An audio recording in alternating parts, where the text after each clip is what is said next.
Bapak Ibu, sesuai janji kita kembali lagi di Logic Trade. Janji kita apa? Yaitu di video ini kemarin kita rilis, kita akan memberikan yang namanya super stock ya. Super stock 2024 ini apa saja gitu ya, yang menurut kita bagus untuk diperhatikan, bahkan untuk diambil lah. Kalau untuk jual beli itu kan terserah Bapak Ibu. Nah, apa-apa super stoknya itu mari kita mulai ya. Yang pertama itu super stocknya, kita buka trading view dulu. Trading view ya saya pakai yang gratisan aja. Yang pertama itu adalah super stocknya adalah SCCO gitu ya. Langsung saja SCCO. Kenapa SCCO ya? Saya rasa SCCO itu sudah sangat menarik gitu. Apalagi 2 hari ini, dia 3 hari bahkan ya, atau minggu ini dia menunjukkan volume yang bagus. Volume yang bagus ini, volume yang bagus. Sentimennya coba Bapak Ibu cari, pasti ada. Saya tidak akan mengatakan di sini sentimennya apa, tapi ini sangat menarik gitu ya, SCCO kabel ini. Ini perusahaan Supreme Cable Manufacturing, berarti manufacturing untuk perkabelan ya. Lihat, bisa dilihat kalau secara gambar, secara chart ya ini sudah low risk sekali, low risk. Dia potensi double bottom secara periode panjangnya. Kalau kita lihat secara ini SCCO, secara laporan keuangan ya, laporan keuangan SCCO, KBLM di sini ada ini. Oke, secara laporan keuangan bisa kita lihat dia itu perusahaan yang sedang growth-nya gitu ya. Sedang growth-nya. Lihat secara tahunan dia diprediksi sampai sekarang itu sekitaran 263 gitu ya, 263 4 12 8 263 secara tahunan, bahkan ini masih Q3, sedangkan tahun kemarin itu, tahun sebelumnya itu 106 dan 140 gitu. Jadi bisa dibilang ini sangat bagus ya. Lihat ini growth stock, ini bisa bilang salah satu growth stock yang tumbuh gitu. Dan secara PBV dia itu 0.36 gitu. 0.36 berarti dia masih harga di 0.36 kali dari cara book value, berarti harga aslinya itu 8650 dibagi 0.36, berarti aslinya itu di harga di 24 ribuan. Dia aslinya itu di harga 24 ribuan secara book value-nya. Bisa dilihat apa sentimennya, tapi pasti ada. Coba teman-teman lihat aja. Jadi ini salah satu growth stock kita. Alasannya itu ada sentimen yang mendukung, dan juga ada net income yang bagus di sini ya. Income-nya itu sudah mulai bagus, EPS-nya bagus, PBV-nya juga bagus gitu. Kalau PEG jangan ditanya karena ini masih minus, tapi ini minus karena kan PEG itu adalah price per EPS per growth gitu ya. Berarti harganya ini sudah terlalu murah, makanya bisa tapi kalau untuk itu coba dibaca lagi lah kenapa bisa negatif. Tapi ini kalau kita lihat saja pertumbuhannya ini sangat bagus, hampir 2 kali lipat, 100% lebih dari 22 net income dari 2022 atau 2022 tahun kemarin. Revenue-nya hampir sama ya. Revenue-nya hampir sama, tapi kenapa net income-nya itu bisa jauh beda? Pasti kalau ada biasanya itu beban pendapatannya berkurang gitu ya. Revenue kan pendapatan, net income itu pendapatan asli atau income, atau bisa dibilang labanya. Pasti bisa dibilang di sini tuh ada beban apa namanya ya, beban pendapatan yang berkurang. Lihat saja nanti laporan keuangannya, kita tunggu Q4 nanti akan total annualize. Jadi ini salah satu super stock yang kita inginkan. Selain teknikalnya saya rasa ini bagus dan low risk. Ada volume kemarin itu ini ya, cara dia itu volumenya kecil-kecil, biasanya tiba-tiba ini ada volume yang ini. Jadi dia itu sedang mencoba untuk break dari sini, mencoba break 8.700 ya.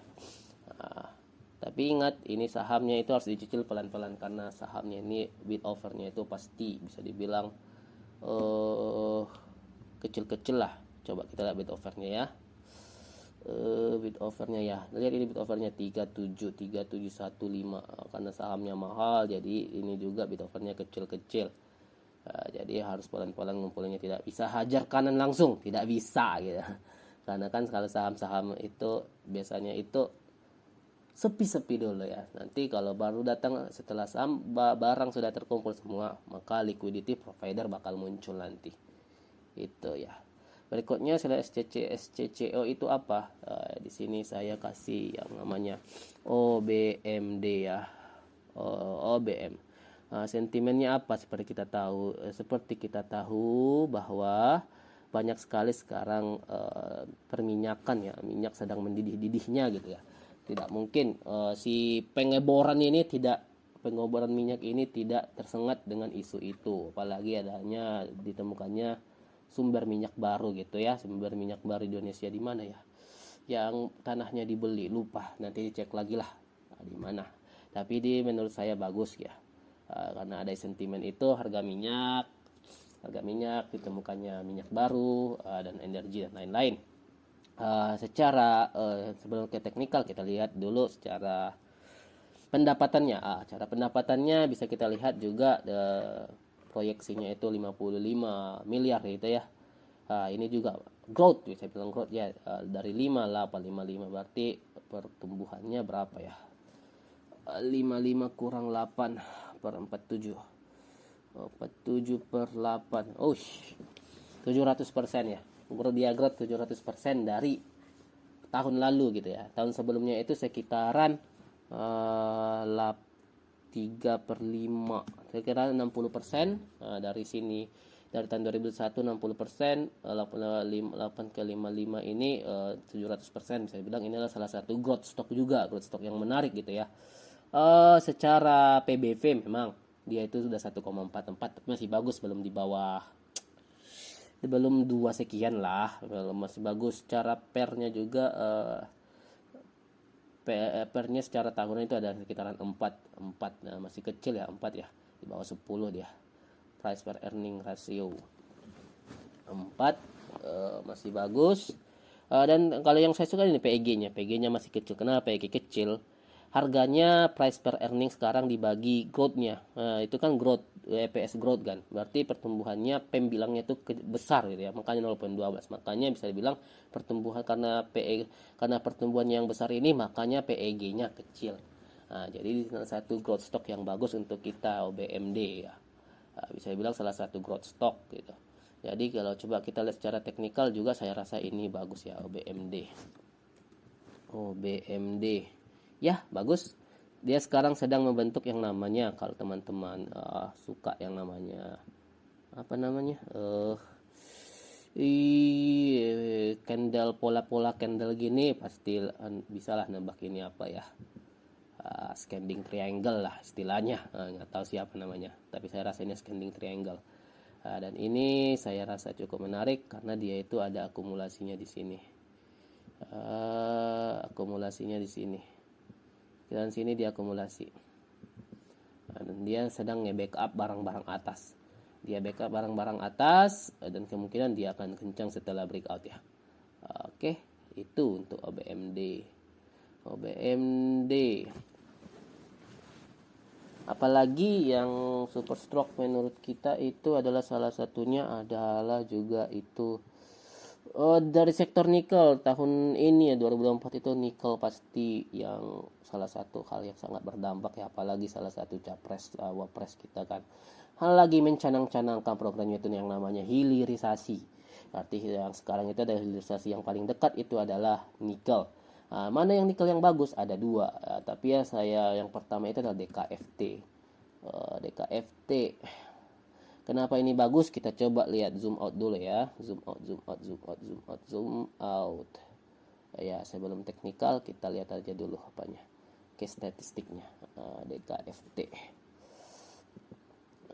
Oke, DKFT. Yo, DKFT. Yes. Naik. Di sini adalah saham-saham turnaround. Ciri-ciri turnaround bagaimana ya? Biasanya kan saham turnaround. Biasanya kan saham yang turnaround itu biasanya saham yang yang mempunyai 2 keunggulan lah bisa bilang. Setelah turnaround biasanya dia itu bakal growth gitu ya. Tapi sekarang si DKFT ini adalah saham yang turnaround dan sekarang sudah mulai menuju saham yang growth gitu ya, emiten yang growth. Turnaround-nya dari mana?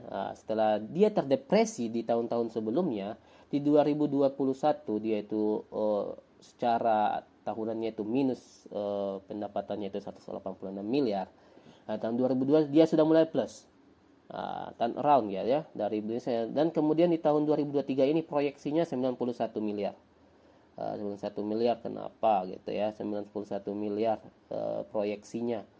Karena belum memiliki 4, makanya 91 ini adalah masih proyeksi. Kenapa turnaround? Bisa dibilang di sini negatif, dan dia bakal dan terus bertumbuh gitu ya. Coba kita lihat berapa pertumbuhannya. Langsung bulatkan saja ya, 90 kurang 60 aja lah, bulatkan aja lah biar mudah. Berarti 30 per 60, 50%. Pertumbuhannya sampai 50%. Dia tumbuh sampai 50%. Dan PBV-nya masih rendah juga, masih sekitar 1,03 gitu. Apalagi PEG-nya. PEG-nya kenapa 0,07? PEG ratio ini kecil karena ya bisa dibilang dia pertumbuhannya besar, sedangkan harganya itu masih murah gitu ya. Masih murah harganya, makanya PEG-nya sangat kecil. Jadi ini salah satu saham yang turn around dan sedang menuju yang namanya growth. Yang sebelumnya itu kan growth, yang ini sedang turn around dan sedang menuju growth. Itulah untuk si DKFT. Secara laporan keuangan yang kita lihat yang disediakan oleh Stockbit gitu ya. Secara teknikal bisa dilihat di sini. Kalau sering DKFT ini sudah sering kita bahas. Kita pernah TP di sini. Kita ambil di sini pernah waktu dia tes, kita TP di sini. Tapi untuk trading kan bisa begitu, tapi untuk disimpan lama juga masih bagus. Simpan lama ini bisa sampai ini secara structure bisa sampai ke 292, bisa sampai 100 berapa persen ya. Bisa sampai 95%. Secara trading kita sudah cuan banyak sini karena sudah sering kita bahas itu ya. Secara teman-teman tahu di sini kenapa dia bisa turn around di sini, yang penurunan ini dia itu belum memiliki smelter ya. Maka belum memiliki smelter berarti apa yang mau dijual gitu ya, apa yang mau dijual cuma bisa beli dan jual yang lebih mahal gitu ya. Sekarang dia sudah punya smelter, berarti dia bisa otomatis memiliki potensi untuk turn around pendapatannya. Dia bisa memproduksi nikel itu sendiri gitu. Kemarin ini secara wake of akumulasi dia itu menunjukkan tanda-tanda yang akumulasi yang bagus gitu ya, walaupun agak lama gitu ya. Spring test sekarang dia sedang di LPS, last point of support, secara jangka panjangnya. Target kita di sini dia bakal sampai ke sini di 292 atau 300-an. Paling dekat kita rasa kalau pegang lama dia bakal sampai di situ ya. Kita dulu notice ini itu bahkan di sini ya, di sini kita notice setelah ada spring yang besar di sini, kita notice, kita tunggu ada koreksi lanjutannya agak dalam, kita masuk di situ. Sini tes 100, kita bisa jual di 140-an, ada 40% lebih. Kita bisa jualan untuk trading saja gitu ya, untuk disimpan masih bagus untuk DKFT ini. Oke, kawannya NCKL juga bagus, tapi lebih bagus si DKFT. Lebih bagus si DKFT ya. NCKL ini juga ada akumulasi ya, yang ngikutin kita juga sering bahwa ini wake off, dan sekarang tunggu saja di 970 bakal dikasih sepertinya ya. 170 untuk si NCKL ini. Ini juga mainnya itu agak lama ini si NCKL. Agak lama ini si NCKL untuk mainnya. Berikutnya apalagi growth stocknya di bidang yang namanya properti ya. Bidang properti kita punya dua yang kita unggulkan ya. Pertama itu adalah P1. Kenapa P1? Sentimennya satu, selain dia itu ikut dalam yang namanya IKN. Nah, itu kan sentimennya itu IKN ya. Nah, di sentimennya itu baterai listrik atau listrik yang lain untuk nikel. Ini untuk dia sentimennya itu adalah IKN. Kenapa? Dia pasti mendapatkan adalah efeknya dari ikut IKN gitu. Jadi secara sentimen itu ada, secara teknikal juga dia terkonfirmasi. Nah, bisa dilihat di sini di hari Rabu tanggal 27 dia melakukan breakout ya. Breakout dan sekarang dia lagi retest gitu. Dia lagi retest dan dia sepertinya bakal main di atas 436 ini gitu. Kita sudah sering call mengenai P1 ini dan kita sudah cuan di sini. Dia mana P1? Udah agak lama. Video 2 minggu kemarin ya. P1 ini. P1 Pakuwon. 2 minggu kemarin, ya 2 minggu kemarin berarti di sini di sini Desember, dan dia itu di sini sekarang sini kemarin ya udah cuan-cuan aja. Tapi kalau masih hold yang masih bagus. Kalau kita sih tunggu saja lagi. Sebenarnya kemarin itu di hari Kamis dikasih kita untuk masuk ya untuk si P1, tapi jangan putus asa ya, pasti bakal ada kesempatan lagi gitu. Sekarang bisa sistem piramid untuk masuknya, tunggu saja lagi. Karena ini bakal sangat bagus ya. Secara statistik gimana ya si P1?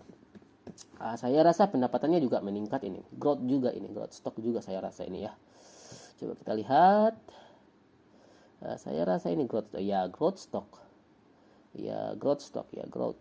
Kita lihat pendapatannya itu berapa persen ini? 10 persenan lah ya.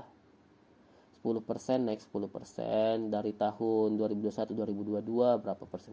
1540 dikurang 1390 per 1390, 10 persenan ya, naik 10 persenan. Dan ini juga naik 10 persenan juga, 20.000 kurang 1540 per 1540, 30% ya, per 30% kenaikannya. Jadi ini salah satu growth stock kita untuk properti. Secara PBV masih wajar 1,16, secara PEG juga masih wajar, biarpun sudah ketinggian PEG-nya tapi tidak apa-apa, masih bagus satu. Jadi harga dan pendapatan masih seimbang gitu ya. Harga dan pertumbuhannya itu masih seimbang, makanya satu. Tapi lebih bagus lagi kalau dia di bawah satu. Kita tunggu saja di Q4 nanti apakah lebih bagus laporan keuangannya. Kita akan coba masuk, kita prospek untuk P1. Tapi secara teknikal yaitu sudah sangat menarik. Setelah penurunan yang jauh ini, dia ada akumulasi di sini, dan dia ngebuat spring di sini, dia serap barang atas, dan mungkin dia akan kencang. Target terdekat ya 505, bukan mimpi lagi, pasti akan dapat ya. Ada lagi yang bagus, itu adalah sahamnya Pak Lo Keng Hong juga bagus ya, DILD. DILD ini salah satu saham yang turn around. Kenapa Pak Lo Keng Hong masuk ini? Kalau saya rasa ini karena saham turn around ya. Dia sudah pernah kan datang ke dalam, dia tahu potensinya. Kalau kita lihat aja dari luar gitu ya, bisa dari saham, dari chart juga bisa. Di sini turn around kenapa dari minus jadi plus di 2023. Dari mana ini? Bisa dibaca aja laporan keuangannya dari mana ya. PBV-nya juga masih rendah 0,41. Jadi ini salah satu saham turn around. Berarti setelah turn around nanti dia akan menuju yang namanya growth ya. Jadi turn around ini keunggulannya itu adalah dia mempunyai dua, turn around, growth stock. Jadi dia mempunyai double keuntungan di situ. Oke, secara statistik udah, secara chart juga menarik ya. Secara chart juga menarik, biarpun ini yang ada gambarnya. Chart juga menarik. Kenapa? Dia lakukan spring di sini, diangkat dan tes gitu ya.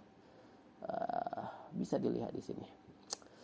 Kalau saya gambar gini, pasti teman-teman yang mengikuti kita atau belajar dari channel kita mengenai struktur market ya, pasti bakal tahu ya kalau saya gambar begini. Ini aja lah biar simple. Mana ya toolsnya nih? Yes. Oke, secara gini saya gambar gini, pasti teman-teman bakal tahu lah apa yang terjadi di dalam. Pasti tahu ya. Ini yang namanya spring, dan dia retest untuk springnya. Sekarang dia berada di LPS di sini dan sudah mulai ini, udah mulai naik kencang, dan volumenya juga udah mulai menarik gitu. Jadi target pertama itu bakal sampai ke 300, bahkan 230-an ya, 230-an bakal nyampe ya, 228, 230-an bakal nyampe. Ya tunggu saja. Dan secara pendapatan juga bagus, apalagi nanti kalau dia rilis di Q4 nya, kita lihat nanti. Oke. Ada satu lagi yang menarik, tapi saya tidak, gimana ya, PNLF.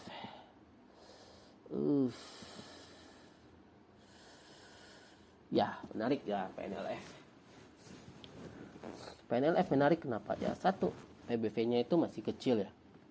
0,2 saya 0,3. PEG-nya juga masih kecil karena kena pertumbuhannya ini 10% ya. 10% ini hampir 20%, 10% ya. Jadi secara statistik bagus, apalagi nanti keluar Q4 kita lihat saja. Dan pendanaan biasanya pendanaan yang seperti ini bakal meningkat di tahun-tahun politik ya. Mana PNLF? PNLF. Mana kamu? Kemana kamu PNLF? Oke, ini. Secara struktur dia masih di proses akumulasi dan sekarang dia berada di fase D, fase tesnya. Fase D adalah fase goreng-goreng. Setelah hal yang membosankan di sini, lakukan spring dan dia tes dan dia tidak menyentuh springnya lagi. Kemudian arahnya kemana? Ke atas gitu ya. Untuk akumulasi, coba kita lihat chartnya. Chart bit. Ini foreign ini ya. Coba frekuensi analyzernya udah kenceng ya. Cara ini tidak ada buangan yang berarti ya. Ini ada foreignnya masuk besar di sini dan buangannya masih kecil ya. Itulah saya bilang fase yang membosankan di sini. Dia bakal ngambil lagi di sini springnya. Nah, dia ambilnya lagi springnya di sini kan. Nah, dihajar untuk stop loss hunternya. Dan sekarang melakukan tes kembali. Itu untuk PNLF. Pernah terjadi itu, kita sudah pernah bahas juga ya di sini ya. Saya gambar sini. Saya suka gambar-gambar tidak hapus biar jadi kenang-kenangan. Jatuh di setelah lebaran dan habis itu diangkat terus-terusan gitu ya. Dan dia akan sampai lagi ke di sini ke all time high-nya. Itu dia. Di sektor mana lagi ya? Oh, di sektor transportasi logistik. Transportasi logistik itu kita punya yang namanya ASA, ya. ASA Adisarana. Kalau saya lagi di bandarmologi pasti teman-teman bisa lihat ada akumulasi lagi yang baru dari foreign lah ya, bisa dilihat ya. Ini kejatuhannya sini sudah terhalang, sudah tidak jatuh lagi. Oke. Coba kita gambar apa yang sedang dilakukan oleh bandarnya. Kita kan biasanya coba melakukan gambar untuk mengetahui apa yang sedang dilakukan oleh bandar. Selling climax, secondary test. Cus. Oke. Trading buy-nya di sini. Secondary test lagi. Dan dia melakukan spring di sini. Dan sekarang kita tunggu dia melakukan tes lagi ya. Preliminary support, selling climax, auto rally, auto reaction, secondary test, uptrust action, secondary test lagi, dan ada spring. Jadi itu untuk si ASA ini. Teman-teman yang mungkin ikut channel kita mulai mengerti lah ya apa yang kita jelaskan mengenai tadi sekundar atau spring tadi. Volumenya juga mulai menarik. Kemarin dia itu dibuang merah 5%, tapi akumulasinya masih bagus, tidak menutup akumulasi yang sebelumnya. Coba kita lihat ASA secara statistik. ASA.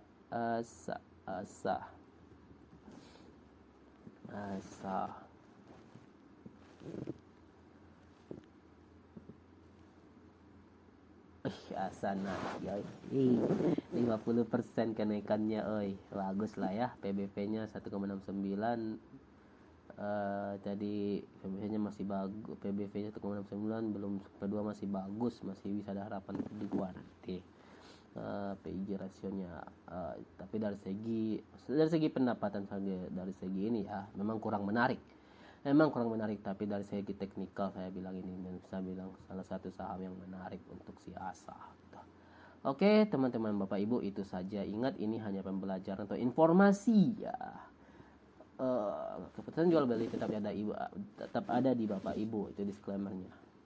Oke, yang suka dengan channel kita, ingin berkembang dengan channel kita, bisa takdir kita copy di slide berikutnya. Ada, kita boleh scan untuk bisa takdir copy, atau nanti ada di linknya itu ada di deskripsi video. Sampai jumpa, semoga tahun 2024 kita mendulang cuan yang bagus lagi. Dan semoga semua impian bisa terwujud.